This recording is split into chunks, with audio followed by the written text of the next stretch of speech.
stop.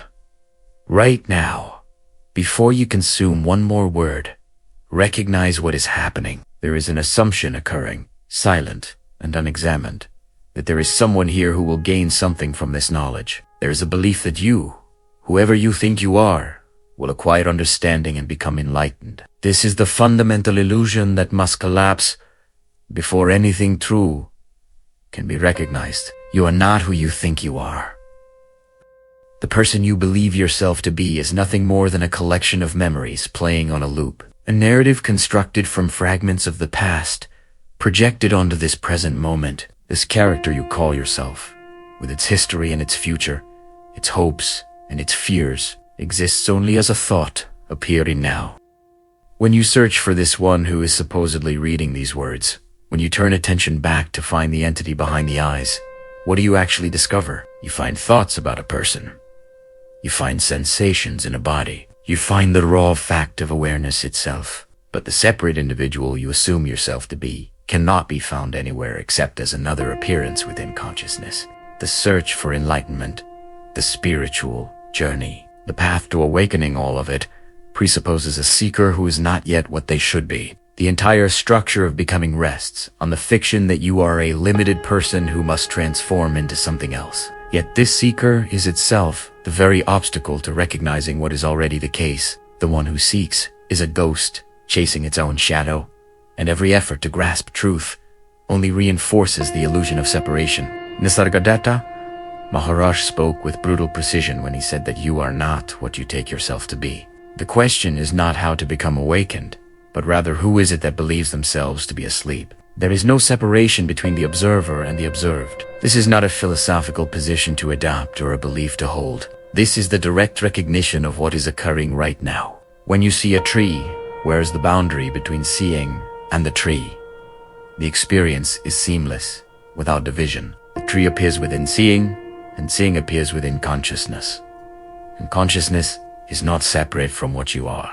The distinction between subject and object is conceptual, imposed after the fact. In the immediacy of experience, there is only the happening of perception itself, without a perceiver standing apart from it. Consider the nature of a mirror. The mirror reflects everything that appears before it, beautiful faces and grotesque forms, light and shadow, yet the mirror itself remains utterly untouched by what it reflects. No image stains the surface. No reflection changes the nature of the mirror. When the object is removed, the reflection vanishes completely, leaving no trace.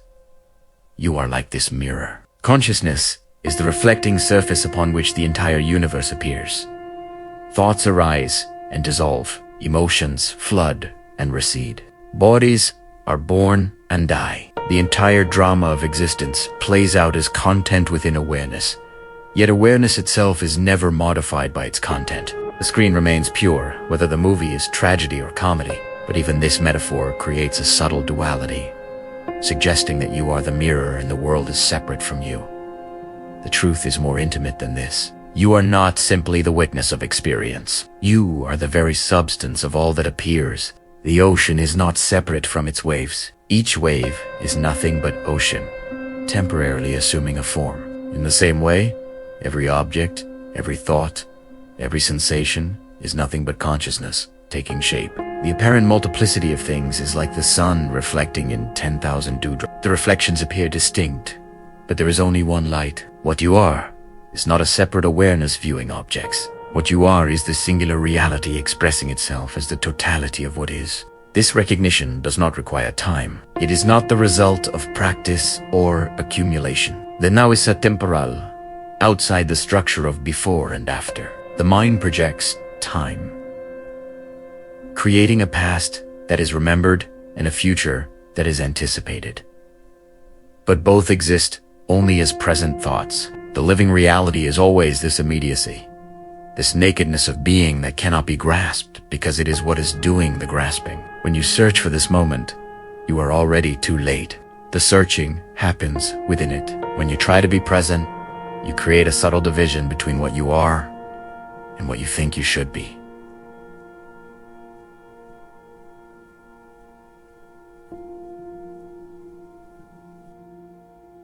Presence is not a state to achieve. It is the unavoidable fact of existence.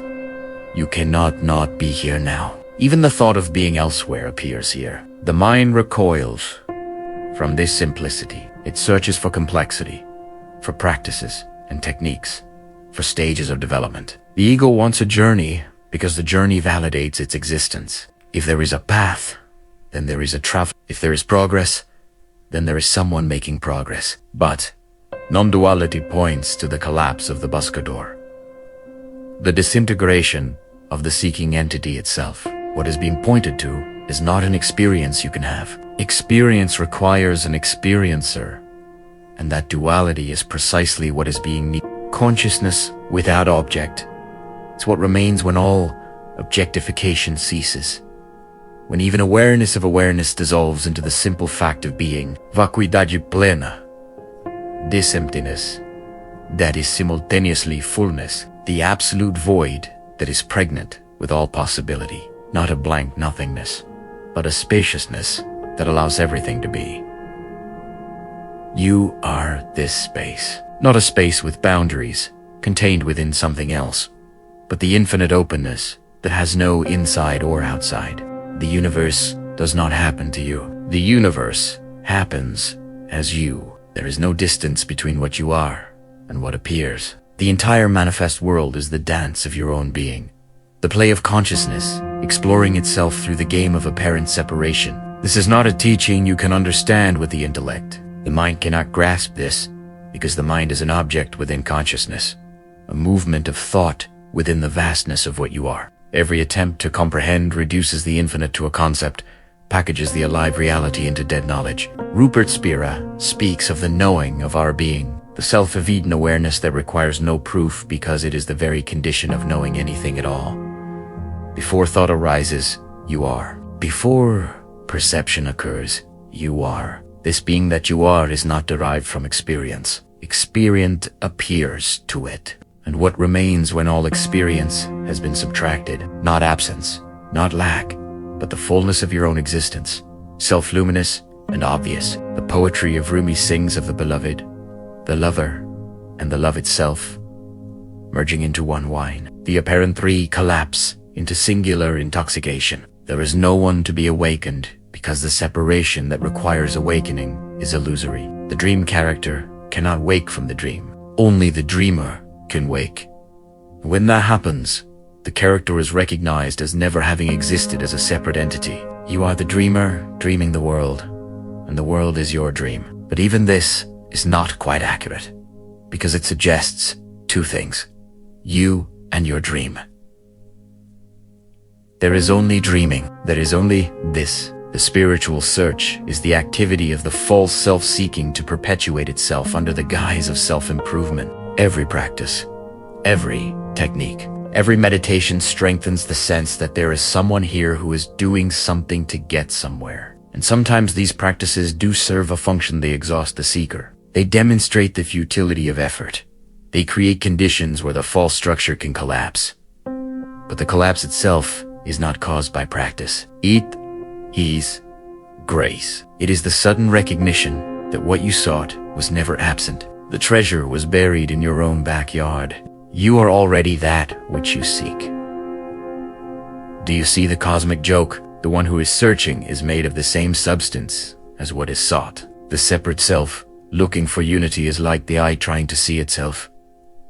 It cannot be done through effort. The eye can see everything except itself directly, only in reflection, only in the indirect recognition that seeing is occurring without a seer, separate from seeing, does the truth become obvious. And when it becomes obvious, it is so simple and so ordinary that the mind dismisses it. The mind wants something spectacular, some fireworks of consciousness. But this is just this: the sound of traffic, the sensation of breathing, the play of light and shadow. Consciousness appearing as the entire field of experience, without center and without boundary. There is nothing to do. This statement will infuriate the seeker. The seeker wants a practice, wants something to accomplish, but the doing of practices arises within consciousness. The desire to meditate appears in awareness. The effort to be present is witnessed by what you are. You cannot do your way to what you already are. You cannot become what has never not been the case. The invitation is not to become something other than what you are, but to recognize what you already are, have always been, and could never not be. And now the words end, not because everything has been said. Everything can never be said. The words end because words are pointers only. Fingers indicating the moon. The temptation is to study the finger, to analyze the pointing, to build entire philosophies around the gesture. But the moon is already shining. Look, not with the eyes, not with the mind. Look with what you are. The awareness that is reading these words is the same awareness that wrote them. There is one consciousness appearing as writer and reader, as subject and object, as the entire dance of existence. This is not something you will understand later. This is not something you will achieve through practice. This is what is happening right now. The end of seeking arrives when the seeker is seen through, not destroyed, not eliminated, but recognized as a transparent fiction. The person continues to appear. Thoughts continue. Actions continue. But the belief in a separate entity who is doing these things dissolves like morning mist in sunlight. What remains is the ordinary miracle of being, the simple fact of existence, the ineffable presence that was never born and will never die. You are that, not you as a person, but you as the impersonal presence in which the person appears. You are the space where the universe unfolds. You are a consciousness itself, with no name and no form, eternally free, already complete. There is nowhere to go from here. The search is over. Not because you have found what you sought, but because the one who is seeking has been revealed as an appearance within what you are. Rest here. Not as a practice, not as effort, but as the recognition of what requires no effort because it has never been absent. This, just this. The end.